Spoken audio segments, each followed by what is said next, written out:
স্মৃতিতে যে ঘটনা ঘটেছে তার রীতিমতো একেবারে চাঞ্চল্যকর ঘটনা বলা যেতেই পারে এবং স্মৃতির অপহরণ কাণ্ডে চাঞ্চল্যকর তথ্য সিএনএর হাতে। দমদম স্টেশন থেকে 17 সেপ্টেম্বর অপহরণ করা হয় নাবালিকাকে। অধ্যাপিকা অরুণিমা চন্দের মেয়ে অনুষ্কা তাকে অপহরণ করে বলে দাবি করছেন কে? অনুষ্কার দিদা এবং অরুণিমা চন্দের মা, এমনটাই কিন্তু রীতিমতো দাবি করছেন তিনি। কিন্তু সেক্ষেত্রে বেশ কিছু কথা তিনি বলেছেন যে পুরো বিষয়টাই আবার বানানো, এমন কথাও বলেছেন তিনি। এবং সেই শিশুটি অর্থাৎ ওই নাবালিকা যথেষ্টই দুর্বল ছিল এমনটাও জানিয়েছেন।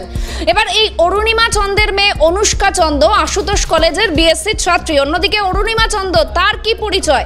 তিনিও অধ্যাপিকা এবং দীনবন্ধু এন্ড্রুস কলেজের অধ্যাপিকা তিনি। আর এই অনুষ্কা চন্দ আশুতোষ কলেজের বিএসসি ছাত্রী। নাবালিকাকে নিয়ে এবার প্রশ্ন উঠছে 17 থেকে 21 তারিখ পর্যন্ত যে ঘটনাগুলো ঘটেছে সেই ঘটনাগুলোকে নিয়ে। কারণ একদিকে 17 সেপ্টেম্বর দমদম স্টেশন থেকে কিন্তু একেবারে এই তাকে নাবালিকাকে নিয়ে আসা হয়। 17 থেকে 21 তারিখ এই 5 দিনের মধ্যেই কিন্তু লুকিয়ে রয়েছে বহু রহস্য। এবং এখান থেকে দাঁড়িয়ে দেখুন অনেকগুলো প্রশ্ন উঠছে যে এর মাঝে কেন থানার দ্বারস্থ হলেন না তারা, বা ওই শিশু যখন দুর্বল ছিলেন তাহলে চিকিৎসকের কাছেই বা কেন গেলেন না তারা? এই গোটা বিষয়ের উত্তর খোঁজার চেষ্টা করেছেন আমাদের প্রতিনিধি তমাল সরকার। ঠিক কি প্রতিবেদন তার, দেখুন। স্টেশন থেকে নাবালিকাকে অপহরণ আর সিসিটিভি ফুটেজ দেখে উদ্ধার করা হলো নাবালিকাকে। কসবা থেকে উদ্ধার হয়েছে নাবালিকা, গ্রেপ্তার 3। যে 3 জনকে গ্রেপ্তার করা হয়েছে তার মধ্যে অধ্যাপিকা অরুণিমা চন্দ্র, যিনি কিনা দীনবন্ধু এন্ড্রুস কলেজের অ্যাসিস্ট্যান্ট প্রফেসর। নরেন্দ্রপুরের এই যেটা দেখা যাচ্ছে সোনারপুর থানার অন্তর্গত সুগম পার্ক, এই সুগম পার্কে আবাসন থেকেই গ্রেপ্তার করা হয়েছে অধ্যাপিকা অরুণিমা চন্দ্র, তার মেয়ে অনুষ্কা চন্দ্র চৌধুরী, এছাড়াও তার ভাই অনুপভ চন্দ্রকে। কেন, কি কারণে এই নাবালিকাকে তারা এখানেই নিয়ে এসে রেখেছিল সে ব্যাপারে তদন্ত চালাচ্ছে তদন্তকারী আধিকারিকরা। যদিও আবাসনের যারা নিরাপত্তার দায়িত্বে রয়েছে সিকিউরিটি গার্ডরা, তারা এই বিষয়ে কিছু জানেন নাই বলেই জানিয়েছেন। অরুণিমা চন্দ্র অধ্যাপিকা যিনি অনুষ্কা চন্দ্র এখানেই থাকে এই আবাসনে।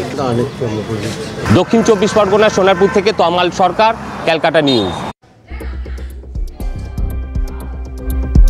একদিকে তমালের প্রতিবেদন তো আপনারা দেখলেন, কিন্তু যেমনটা বলছিলাম আপনাদের 17 সেপ্টেম্বর থেকে 21 সেপ্টেম্বর এই কয়েকটা দিনের মধ্যে কিন্তু অনেক রহস্য লুকিয়ে রয়েছে। 17 সেপ্টেম্বর একটু দেখাই আপনাদের, একটা মানে গোটা বিষয়টা একটু গ্রাফিক্যালি প্রেজেন্টেশনের মাধ্যমে আপনাদের একটু বোঝানোর চেষ্টা করি। দমদম স্টেশন থেকে 17 সেপ্টেম্বর অপহৃত হয় এই নাবালিকা। এই নাবালিকাকে অপহরণ করে অধ্যাপিকা অরুণিমা চন্দের মেয়ে অনুষ্কা চন্দ। এই অনুষ্কা চন্দ আশুতোষ কলেজের বিএসসি ছাত্রী। অরুণিমা চন্দ গড়িয়ার দীনবন্ধু এন্ড্রুস কলেজের অধ্যাপিকা।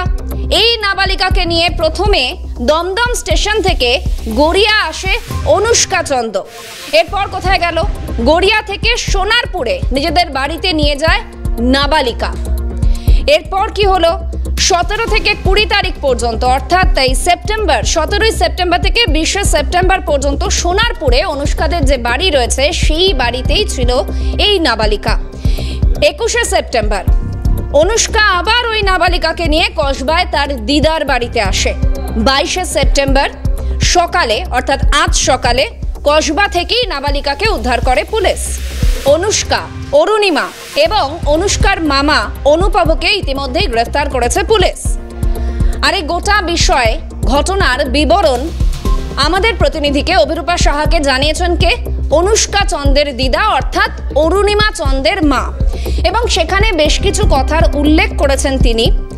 কিন্তু এখান থেকে দেখুন দাঁড়িয়ে অনেকগুলো প্রশ্ন উঠছে। যেমনটা জানাচ্ছিলাম আপনাদের, একজন অধ্যাপিকা তিনি বেসিক এটুকু বুঝতে পারেননি যে এইভাবে একজন নাবালিকাকে বাড়িতে 5 দিন রাখা গেল কিন্তু থানার দ্বারস্থ হওয়া গেল না। এই কসবার বাড়ির সামনে থেকেই প্রতিবেদন তুলে ধরেছেন আমাদের প্রতিনিধি অভিরূপা সাহা। দেখাবো সেই প্রতিবেদন।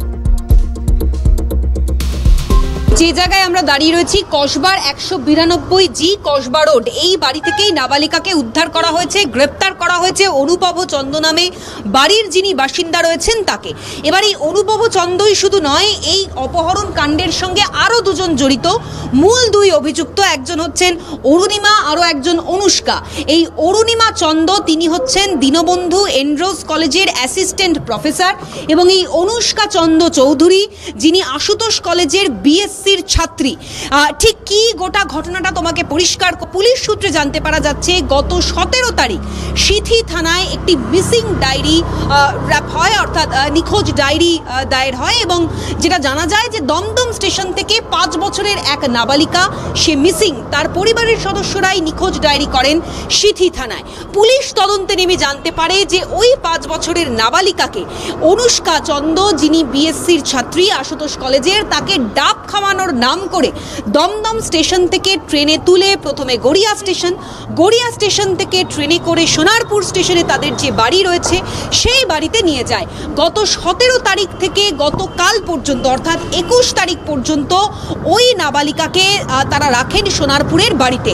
পরবর্তীকালে গতকাল রাত্রিবেলা যে বাড়ির সামনে আমরা দাঁড়িয়ে রয়েছি 192 জি কসবা রোড, এই বাড়িতেই নিয়ে আসা হয় নাবালিকাকে। অনুষ্কা নিয়ে আসে এই বাড়িতে ওই 5 বছরের নাবালিকাকে।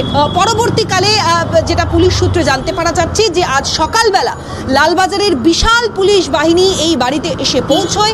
বাড়ি থেকে গ্রেপ্তার করা হয় বাড়ির বাসিন্দা অনুপভ চন্দ, এবং অন্যদিকে অনুষ্কা চন্দ এবং অরুণিমা চন্দ, এই দুজনকে সোনারপুর থেকে গ্রেপ্তার করা হয়েছে। এবার বিষয়টা হচ্ছে অপহরণ কেন করা হলো, অর্থাৎ কারণটা কি। এই বাড়িরই বাসিন্দা অর্থাৎ অরুণিমা এবং অনুপভর যিনি মা রয়েছেন মায়া চন্দ, তিনি আবার যে কথা বলছেন যে তারা ভুল করেছেন, পুলিশ প্রশাসনকে জানানো উচিত ছিল। এই নাবালিকাকে কেন বাড়িতে এনে তারা 5 থেকে 6 দিন রেখে দিলেন তা নিয়ে প্রশ্ন তুলছেন অরুণিমার মা মায়াচন্দ নিজেই। ফলে এখানেই প্রশ্ন হচ্ছে যে দীনবন্ধু এন্ড্রোজ কলেজের যিনি প্রফেসর, যার মেয়ে আশুতোষ কলেজে বিএসসির ছাত্রী, এত সচ্ছল এবং উচ্চশিক্ষিত একটি পরিবারের সদস্য হয়ে দমদম স্টেশন থেকে 5 বছরের ওই নাবালিকাকে, যিনি যেটা তার মায়াচন্দ যেটা বলছেন যে ওই নাবালিকাই নাকি প্রথমে অনুষ্কার কাছে এসে টাকা পয়সা চায় এবং ডাব খেতে চায়, কিছু খাবার খেতে চায়, সেই সময় ওই নাবালিকাকে কেন তারা বাড়িতে নিয়ে এলেন, সেই সময় কেন তারা পুলিশকে গোটা বিষয়টা জানালেন না। ওই নাবালিকাকে নাকি অনুষ্কা তার মা বাবার খোঁজ জিজ্ঞাসা করে সে কিছু বলতে পারেনি। এবার বিষয়টা হচ্ছে দমদম থেকে সরাসরি নিয়ে আসা হলো গড়িয়া থেকে নিয়ে আসা হলো সোনারপুর, এতটা রাস্তা সোনারপুরে 5 দিন রেখে নিয়ে আসা হলো কসবার বাড়িতে। কারণটা ঠিক কি, এই নিয়ে কিন্তু ইতিমধ্যেই প্রশ্ন উঠতে শুরু করেছে, মানে মোটিভটা ঠিক কি সেটাই এখনো পর্যন্ত পুলিশের কাছে স্পষ্ট নয়। নিছক কোনো ঘটনা, মানে স্বাভাবিকভাবেই একটা নাবালিকা এলো, খেতে চাইলো, তাকে নিয়ে এসে বাড়িতে স্থান দিল, আশ্রয় দিল, শুধুই কি এই নিছক একটা ঘটনা, নাকি এর পেছনে কোনো রকম অন্য রহস্য রয়েছে সেটা খতিয়ে দেখা হচ্ছে। এই গোটা ঘটনার নেপথ্যে ঠিক কি কারণ রয়েছে যা জানা এই মুহূর্তে অত্যন্ত গুরুত্বপূর্ণ, কারণ একজন শিক্ষিত সম্ভ্রান্ত অভিজাত পরিবারের মানুষজন তারা কি করে এই ধরনের ভুল করলেন, তারা বেসিকটুকু বুঝতে পারলেন না। আর এক্ষেত্রে অবশ্যই কিন্তু ভীষণভাবে গুরুত্বপূর্ণ অরুণিমা চন্দের মা মায়া চন্দের বক্তব্য। তিনি ঠিক কি বলেছেন দেখুন।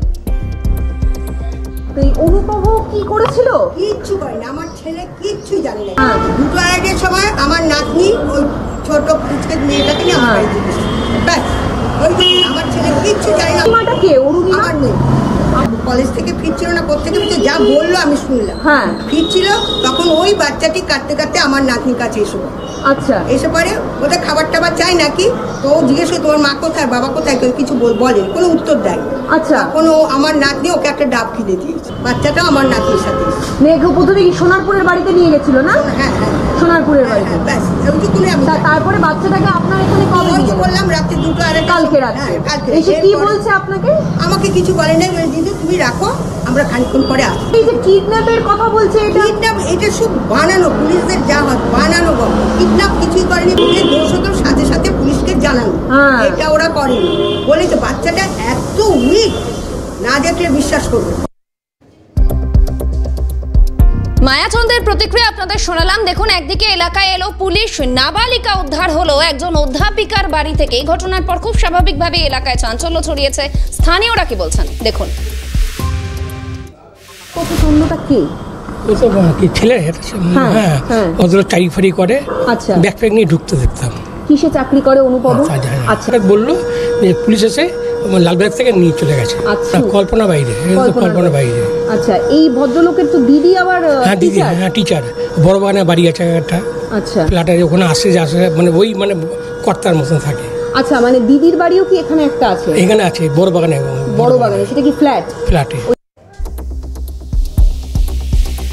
একদিকে অনুষ্কা, অরুণিমা এবং অনুপম চন্দ্রের বক্তব্য, তাদেরকে যেমন জিজ্ঞাসাবাদ চলছে, তাদের বক্তব্য যেমন গুরুত্বপূর্ণ, পাশাপাশি নাবালিকার পরিবারের সদস্যদের সঙ্গেও কিন্তু ইতিমধ্যেই যোগাযোগ করা হয়েছে এবং তাদের বক্তব্য অত্যন্ত গুরুত্বপূর্ণ। আর এই নাবালিকাকে কিন্তু সোনারপুর স্টেশনে নিয়ে যাওয়া হয়েছিল এবং এই সোনারপুর স্টেশনে গিয়েছিলেন আমাদের প্রতিনিধি তমাল সরকার। কি প্রতিবেদন দেখুন। 17 তারিখ বিকেলেই দমদম থেকে নাবালিকাকে অপহরণ করে অনুষ্কা চন্দ্র চৌধুরী। এরকমই লোকাল ট্রেনে গড়িয়া থেকে এখানটায় নিয়ে আসা হয়। সেই নাবালিকাকে অনুষ্কা নিয়ে আসে প্রথমে দমদম থেকে মেট্রো করে নিউ গড়িয়া স্টেশন এবং তারপরেই নিউ গড়িয়া স্টেশন থেকে ট্রেনে করে নিয়ে আসা হয় সোনারপুর এবং এখান থেকেই নিয়ে যাওয়া হয় সোনারপুর থানার অন্তর্গত সুগম পার্কের যে আবাসন আছে সেখানেই রাখা হয়েছিল। 17 তারিখ থেকে 20 তারিখ অবধি অনুষ্কা নাবালিকাকে সুবং পার্কের যে আবাসন আছে সেখানেই রেখেছিল। 21 তারিখে তার দিদার বাড়ি অর্থাৎ কিনা কসবার বাড়িতে নিয়ে যায়। 22 তারিখে পুলিশ কসবা থেকে ওই নাবালিকাকে উদ্ধার করে। এই ঘটনায় এখনো পর্যন্ত অধ্যাপিকা অরুণিমা চন্দ্র, যিনি কিনা দীনবন্ধু এন্ড্রুজ কলেজের অ্যাসিস্ট্যান্ট প্রফেসর, এছাড়াও তার ভাই মেয়ে অনুষ্কা চন্দ্র চৌধুরীকে গ্রেপ্তার করেছে। দক্ষিণ 24 পরগনা সোনারপুর থেকে তমাল সরকার, ক্যালকাটা নিউজ। আর এই গোটা বিষয়ে কেন্দ্রীয় শিক্ষা প্রতিমন্ত্রী সুকান্ত মজুমদার তার কি পর্যবেক্ষণ দেখুন। এই অপহরণ কাণ্ড নিয়ে অপহরণ বলে একটা সিনেমাই হয়ে গেছে, খুব বিখ্যাত সিনেমা। আমি জানি না এবারে অপহরণ চ্যাপ্টার 2 হবে কিনা। অপহরণ চ্যাপ্টার 2 এখন বাংলায় তো রোজগার নেই, তো যেখানে যে পাচ্ছে, যারা বন্দুক চালাতে পারে তারা অপহরণ করছে, যারা বালি সিমেন্ট বিক্রি করতে পারে তারা বালি সিমেন্ট বিক্রি করছে।